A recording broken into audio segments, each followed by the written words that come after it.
E meus queridos investidores, a semana do dia 5 de agosto de 2024 começou nervosa para todos os mercados. Mercados dos Estados Unidos, mercado lá do outro lado do mundo, no Japão. E aqui para nós a coisa não está muito fácil para quem lida com renda variável. Nesse vídeo eu vou te explicar o que está acontecendo no ambiente global e vou te ensinar a proteger sua carteira contra essas possíveis quedas para você não desanimar de ser um investidor, que eu espero que você consiga acumular um patrimônio milionário daqui a alguns anos, tá bom, pessoal? Então a gente vai falar sobre recessão, sobre circuit breaker, sobre os Estados Unidos, sobre a valorização do iene no Japão, sobre a nossa taxa de juros aqui e tudo que está relacionado com esse âmbito dos investimentos. Então fica nesse vídeo que você vai conseguir entender e saber por que a sua carteira talvez esteja performando negativamente por enquanto, tá? Primeiro a gente tem os dados que o Ibovespa tem fechado em vários dias em queda com o temor da recessão nos Estados Unidos, dessa vez fechando em 125 mil pontos, no acumulado dos últimos 12 meses é uma queda de 5,16%. Ali para cima, no nosso vizinho Estados Unidos, a gente tem o risco dessa recessão, que eu já vou explicar para vocês, tornam-se os juros mais agressivos em relação aos cortes e com isso a renda variável por lá também tem uma leve queda, tá? Não é essa grande beleza como todo mundo tem pensado. Lá do outro lado do mundo, que eu já vou te explicar também por que é importante a gente entender sobre o Japão, a bolsa do Japão cai forte e tem este chamado circuit breaker aí, que é esse interrompimento das atividades financeiras na bolsa de valores, fechando negativamente em um dia com menos 12%. Isso assustou bastante o mercado. Mas para a gente começar, eu vou te explicar como que tudo isso começou, de onde se originou esses possíveis problemas relacionados globalmente com todas as questões da nossa bolsa aqui, da bolsa dos Estados Unidos e da bolsa do Japão. Primeiro foram os resultados desanimadores dos Estados Unidos. Então tudo o que acontece lá em cima com o nosso tio Sam vem impactar todo mundo, tá, pessoal? Então é muito importante a gente começar a querer entender sobre os Estados Unidos. Então lá surtiu os efeitos do PMI industrial, que são o resumo econômico do desenvolvimento do país, que foi abaixo das expectativas. Então teve um crescimento menor do que era esperado. Com isso, houve também um aumento nos pedidos de seguro-desemprego e, por hora, o aumento no desemprego em si. Então, um crescimento menor lá nos Estados Unidos fez com que alguns investidores ficassem com medo. A gente tem até algumas matérias aqui que as encomendas à indústria dos Estados Unidos caíram 3,3%.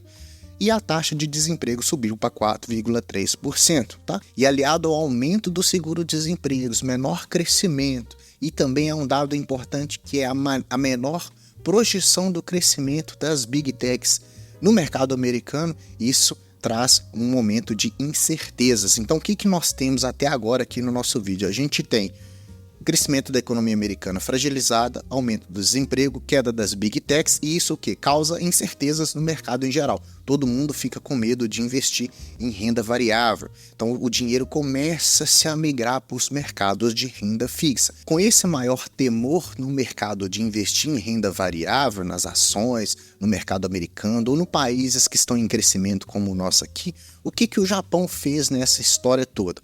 Lá vivia-se em deflação, ou seja, juros negativos, era zero atrativo investir em renda fixa no Japão, porque afinal de contas você não ganhava nada com a questão dos juros. Então o dinheiro dos investidores japoneses vinham para os Estados Unidos ou para os países emergentes. Aqui no Brasil, que a gente entrega uma taxa de juros bastante atrativa, que hoje está em 10,5% se for investir no Tesouro Selic.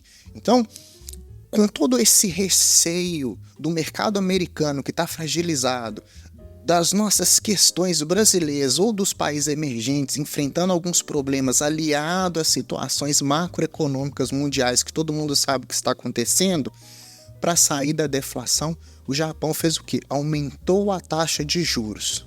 Esse aumento da taxa de juros fez com que os investidores pegassem todo o dinheiro que estava nos Estados Unidos, no Brasil, na Índia, na China, retornasse para o Japão, porque afinal de contas lá agora se paga uma taxa de juros interessante e a moeda deles é bastante protegida e forte.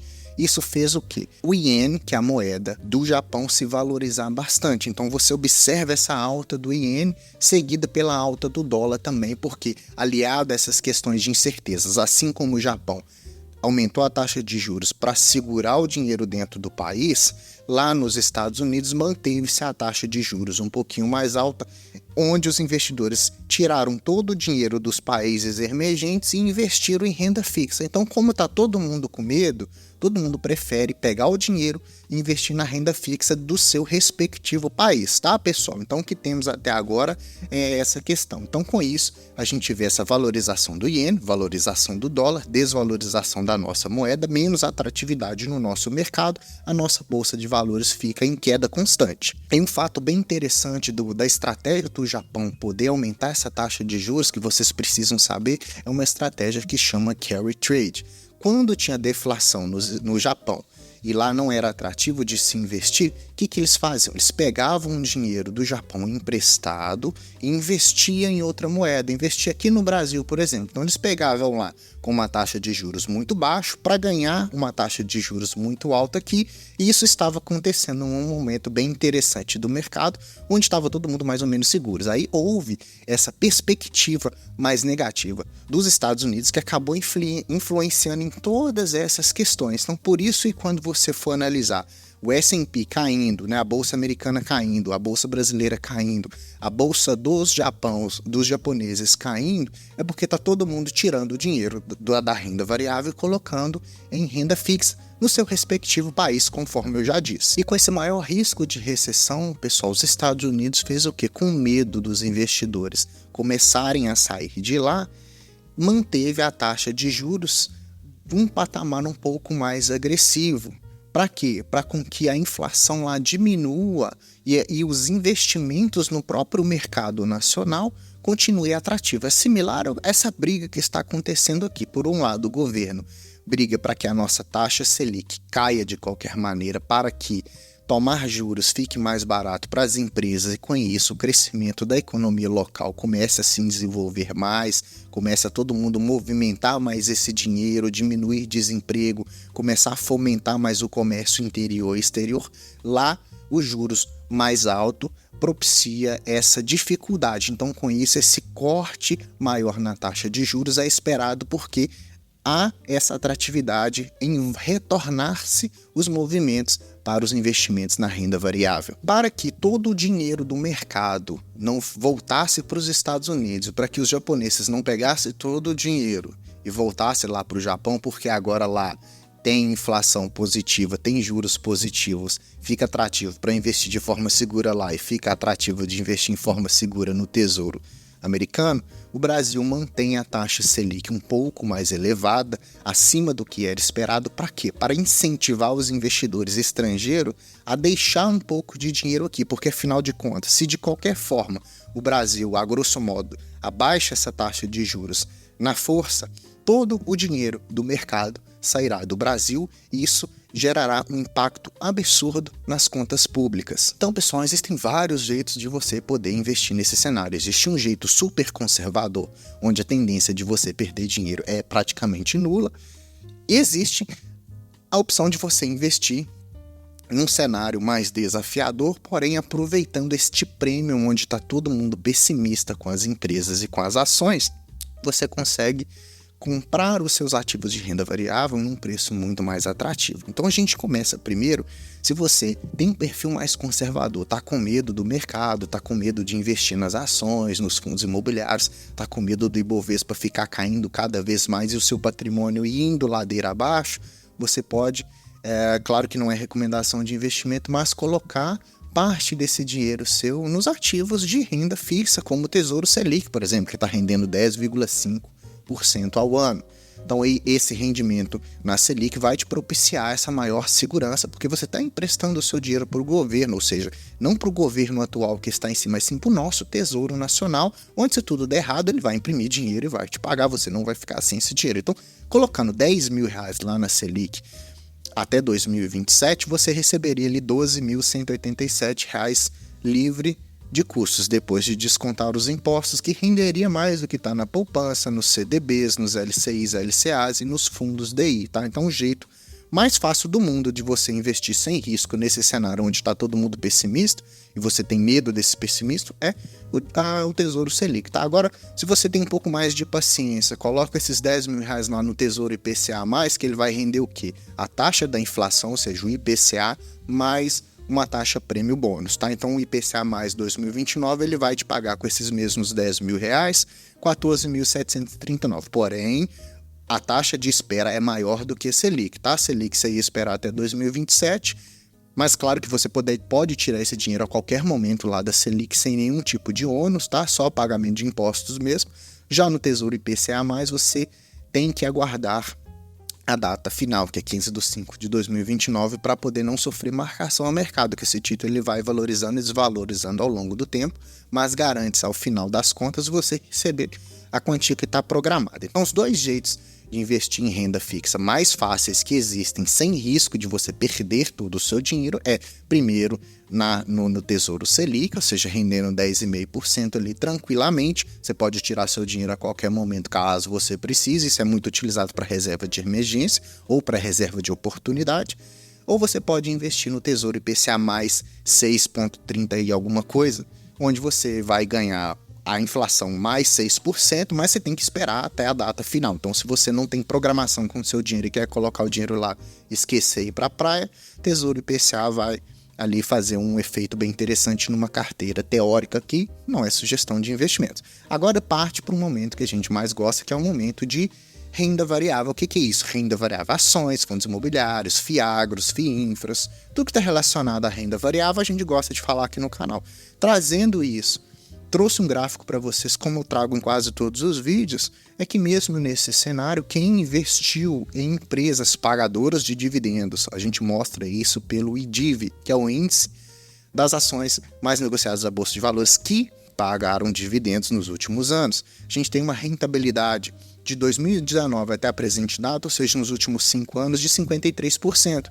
Isso ganha do Ibovespa e mais do que isso, ganhou do CDI, tá? O CDI é quando você empresta dinheiro para o banco ali através dos CDBs, beleza? Que está um pouquinho abaixo da Selic, tá?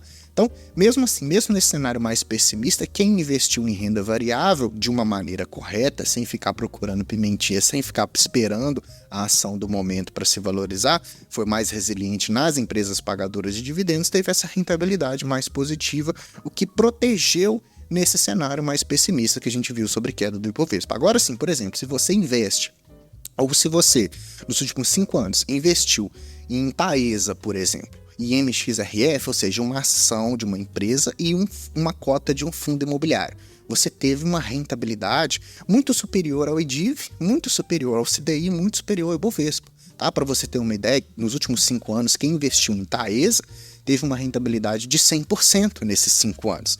Quem investiu em MXRF, 62% de rentabilidade. O IDIV, que já era bom, ficou só abaixo, em 53%. O Ibovespa lá na lanterninha, com 24%, tá? E por que eu trago esses gráficos? Eu trago esses gráficos para quê? Para te gerar uma consciência melhor de que quando você estuda os seus ativos de renda variável, quando você tem essa resiliência de esperar e aproveitar esses momentos onde está todo mundo pessimista e fazer as suas compras, fazer os seus aportes estratégicos, continuar investindo naquilo que você acredita, o efeito tempo vai te recompensar, que é essa famosa taxa de risco que a gente tem nas boas empresas, tá? Claro que há toda uma volatilidade, uma ondulação de preços, hora paga mais dividendo, hora menos, mas, por exemplo, se a gente pega só para exemplificar aqui o nosso contexto, a Taesa hoje ela é uma empresa de transmissão de energia, ou seja, ela precisa deixar as linhas de transmissão de energia que passam pelo país de forma saudável para poder ali garantir com que você consiga acender a sua luz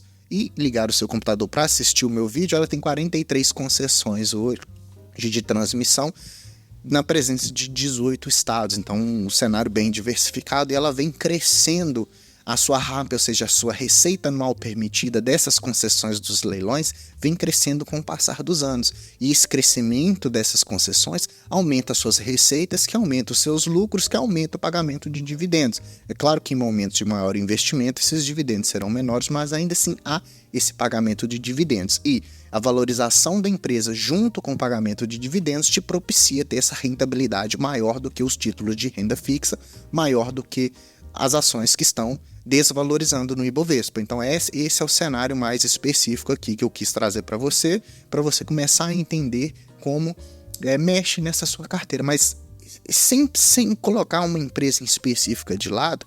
O que você precisa ter certeza nesses momentos de incerteza? É como que estão as empresas da sua carteira de investimento. As empresas estão reportando lucro, estão reportando pagamento recorrente de dividendos, estão reportando projeções e investimentos de forma saudável, sem uma dívida muito absurda. Então isso tende a ser um cenário bem positivo. E você aproveitar esse cenário onde todos os investidores do exterior estão tirando dinheiro do Brasil, fazendo a bolsa retroceder um pouquinho, vai te deixar comprar ativos de renda variável, ativos de mais risco, com um desconto mais específico. E você aguardando todo esse período, você lá no futuro conseguirá talvez colher alguns frutos muito volumosos em relação à sua renda variável, à sua renda passiva, tá? Então, esse foi o nosso vídeo de hoje, talvez um pouco extenso demais, mas eu precisava com que você entendesse o que está acontecendo no mundo para que você se torne um investidor cada vez mais capaz de tomar suas próprias decisões. Ok, pessoal? Então, assim, espero que você tenha gostado desse vídeo. Se você gostou, deixa o like para mim, se inscreva no canal se você não é inscrito, ativando o sininho, porque eu faço vídeo, você já vai receber e vai ficar super antenado de tudo que está acontecendo, vai se defender dessas crises. Eu quero que você deixe um comentário para mim, que eu respondo todos os comentários. Eu quero saber qual que é o ativo de maior risco na sua carteira, qual que está rentabilizando mais negativamente. Essa semana tem carteira do canal, eu vou mostrar a minha, tá bom, pessoal? Aqui você assistiu o canal do Investidor Classe Média, eu sou o Gustavo e te vejo no próximo vídeo. Até mais!